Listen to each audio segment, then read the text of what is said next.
Oh my God, somebody help little Max. Just Verstappen is out of control.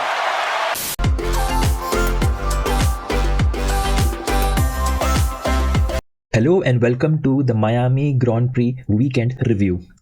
My name is Eben and you are watching the Pit Lane Chronicles. I will have to start this video with commiserations on me for absolutely underestimating this weekend or the track. Yes, the celebrity shenanigans were there, but then the on-track events actually gave us an all-timer of a weekend this calendar year. The Grand Prix will always have a callback factor with the McLaren and the Lando Norris winning, but there were so many other on-track events, for example, multiple duels, mostly by this particular man, which actually cemented Miami's place as one of the major race venues, at least in the current F1 calendar. I will come to the race later on, so if you want to directly switch to the race, just go to this particular timestamp. But then we will start with the sprint quali and the sprint race. Max Verstappen got the pole in the sprint quali, which didn't seem probable, at least by the initial SQ1 and SQ2 data. This qualification was entirely going towards McLaren, who had several major updates inculcated for this particular weekend. They were flying in the first two blocks, and this is where the track conditions actually became the playmaker for Red Bull. McLaren are themselves to blame as well, since they should have taken notes from RB's free practice data to understand that they actually required a couple of laps with slower pace with the softs before going on to the hot lap. Norris actually did a faster out lap than Verstappen, which was the key to the difference in the hot lap. The tires got cooked faster, temperatures got higher, which led to him losing his rears at the first turn itself. Lando would have actually got the pole with the lap timings he set in SQ1 and SQ2 with the mediums. Other than Max, who was suffering himself, Charles Leclerc and Sergio Perez would actually end up second and third in the grid for the sprint race. But then the star of the show has to be Daniel Ricciardo, who somehow managed to qualify at fourth. It has to be said that that was some crazy qualifying by the Honey Badger. Now let's start with the sprint race. The sprint starts with a major turn 1 incident on the first lap itself. Lewis Hamilton became a bit greedy and made a dive bomb, which was successful for him but catastrophic for 3 other drivers. Unfortunately, there was no penalty for this incident because nothing, just an incident on the race. But karma later got onto him later in the race. In this particular incident, Lewis Hamilton should have remained closer to the apex and not barge into Alonso, who got sandwiched like a chicken patty between his teammate Stroll and the inrushing Hamilton. Stroll himself was equally responsible for what happened there, because he left his line and turned towards his teammate Alonso. Now, all this led to Norris getting punished, who was on the outside and he was out of the race already. Sad end for the McLaren, who had introduced multiple major upgrades for this weekend. Coming back to the sprint, Max Verstappen took the inevitable victory in the Miami sprint race. This was followed by Charles Leclerc and Sergio Perez, who had a great drive and maintained the race throughout. Although we can say not much was happening up front, there was a very tight battle going around in the midfield. Kevin Magnussen somehow managed to keep Lewis Hamilton for multiple laps behind him through just and unjust ways to get in some points for Haas, who were actually driving in their home Grand Prix.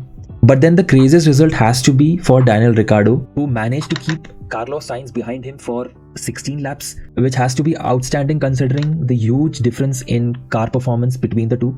The sprint quali and the race gave us this hope that Daniel Ricciardo is actually back, but then this hope just gets broken down later on, which brings us to the main quali. The main qualifying on Saturday has to be the weakest event of the entire sprint weekend. Daniel Ricciardo actually gets knocked out in Q1. Aston Martin have had the worst qualifying in a while, with both the drivers going out in Q2. McLaren again this time tried the mediums in Q3, which actually just got them to 5th and 6th. The Ferrari duo of Sainz and Leclerc separated the Red Bull drivers, which could actually make the Sunday race interesting. And finally coming to the main event, which actually took the weekend to the end. The moment finally came for all the McLaren fans worldwide, because we won a race without Max's DNF. A special moment for everyone in the team, starting from Lando to the others in the factory. Absolutely deserved victory for the upgrades they brought in. They were supposed to be the fastest car on the track for the entire weekend as per the simulations and pace in the earlier. And it was because of the wavering conditions at Miami, which was just killing their momentum. We start the race from the late braking by Sergio Perez, which just almost took out his teammate Max and the two Ferraris, and I can totally understand why the Mexican was rushing on Sunday as soon as the race started. Oscar Piastri took the initiative and got the best exit out of the turn 1 to make an overtake on the cars in the front, and got the early move on the 3 drivers to get the 3rd position.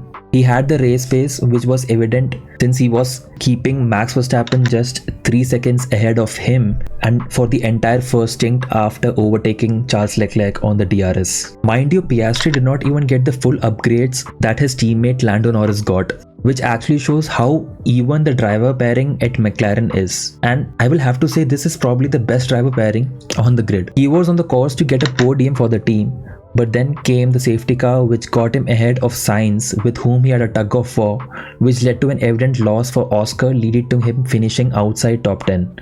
A top 5 finish for Piastri and win for Norris would have made this a perfect weekend. Oscar Piastri Nazion, we will be there. Now coming to his teammate Lando Norris. Lando Norris, even though he was a bit lucky with the safety car restart, he was already the fastest guy on the track even before the safety car. Look at lap 19 where he recorded the fastest lap and maintained his pace over Verstappen since then.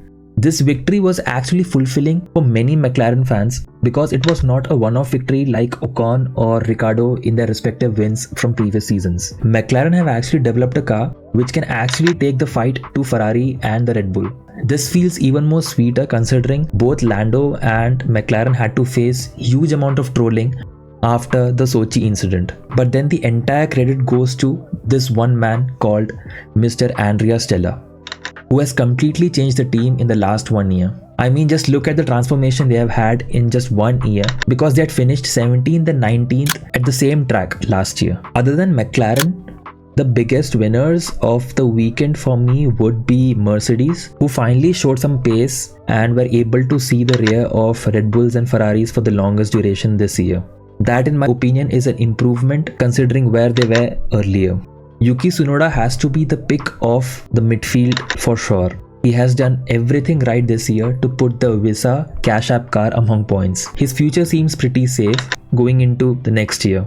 The Ferraris should be happy with the result they got since they had no upgrades going into the Miami Grand Prix. It's a damn good result for the 3rd best car of the weekend even after the penalty to Sainz. We can all agree that Miami this last weekend was the best race of the calendar year till now. With all that has been happening around off track in the world of Formula 1, it was good to see that the focus actually shifted from Adrian Newey's departure to actual on-track action. Write down in the comments below, has the Miami GP unleashed a 3-way battle for the best F1 team? If you want to know why Adrian Newey is actually leaving Red Bull, click on the video above and see you all in the next video.